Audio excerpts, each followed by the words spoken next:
truth isn't handed to you, it's pursued. Documentary captures truth better than any other mode because it can capture feeling. Sometimes life shifts so quickly that there's no way to process what is going on. It is only when subject matters are revisited later on we can truly take in everything that the situation presented.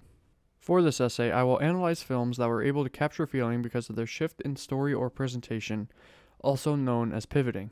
Oh, you know what? What did you mean when you said pivot? Documentary is still a filmmaking endeavor that follows the three typical stages of filmmaking, which are pre-production, production, and post-production. Chapter 1. Pre-production. Typically harder to pick up on because the director has to tell us the idea shifted from other sources. My films never end up where they're supposed to end up. One is The Thin Blue Line by Earl Morris. Earl Morris was investigating rumors of Dr. James Grigson, a psychiatrist known as Dr. Death, and it turned into the wrongful conviction and sentencing of Randall Dale Adams, and more importantly, questioning the integrity of the justice system. His philosophy was that the filmmaker should know what they are talking about before talking to subjects. To me, the most important things in interviews that have happened are things that have been completely unexpected. And often I find, much to my surprise, that you set things up correctly, questions that you don't even ask get answered. This allows him to challenge individuals and what they know to be true.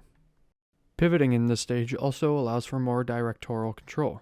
His reenactments both allow the audience to understand how mistakes get made throughout the process, but it also allows the audience to be annoyed in a system that they put so much trust in their daily lives.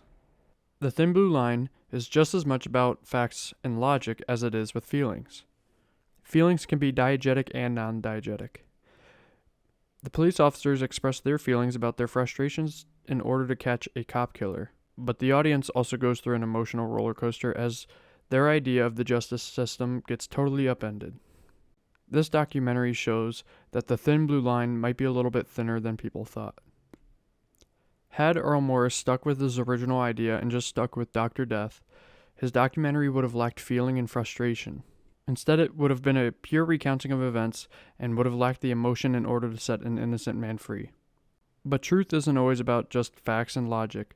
When you just head out into the world, you don't know and can't know what you're going to find out. There can be truth in just heading out in the world and capturing what you see.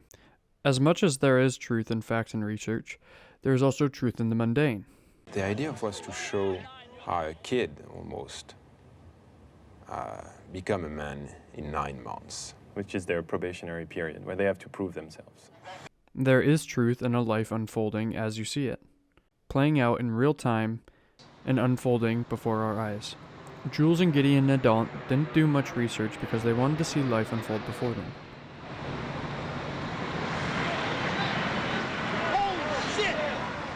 And unfortunately, they became a participant in the greatest tragedy to happen on American soil.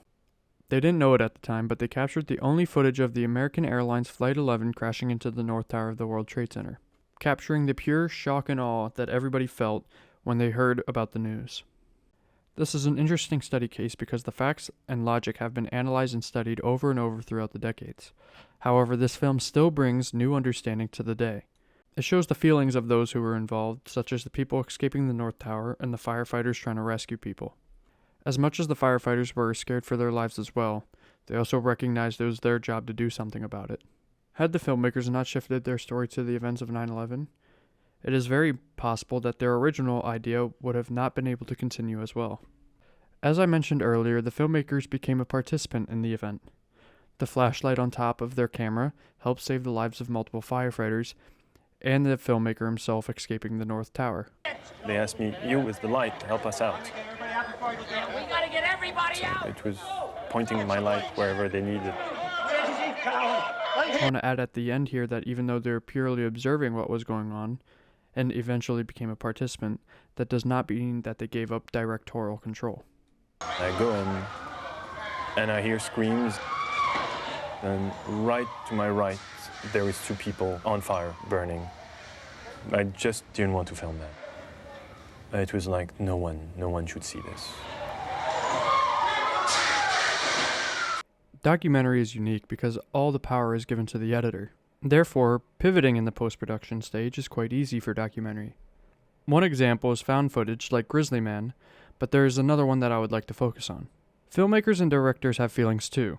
That becomes very evident in the 2015 documentary Under the Sun. Under the Sun was supposed to be an advertisement for the North Korean government, filmed by a Russian director. Vitaly Mansky was supposed to shoot life as an average North Korean citizen. After situations with North Korean officials controlling and deleting footage, following and watching his every move, and staging scenes for him to film, Mansky shifted the movie from a propagandic film to an active criticism of the North Korean government. With shots of juxtaposition and behind-the-scenes footage, it calls out the truth of North Korea, or lack thereof. The North Korean government would escort the crew to fully staged shoots to capture the life of North Korea, or what they wanted to present. Following the life of a little girl, the audience learns what it is like to be North Korean. But the director comes in multiple times throughout the film, showing off the staging of the situation, and he becomes a character himself. It is only when we see the girl, when the scene is done and she is crying, that we begin to understand what it is like to be North Korean. The main advantage of pivoting in the post-production stage is allowing the filmmaker to add their own feelings into the film.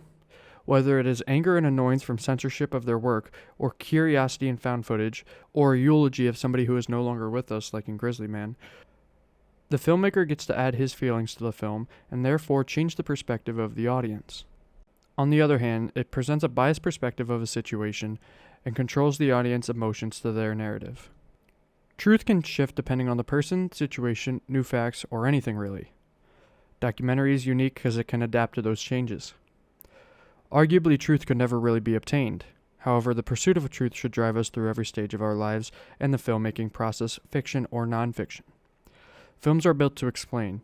Through pure observation and information, or storytelling to teach us lessons through morals. When a filmmaker is strict to their story and doesn't allow for change, the pursuit of truth is gone. Film needs to adapt as life does. After all, what is truth, if not the explanation of life?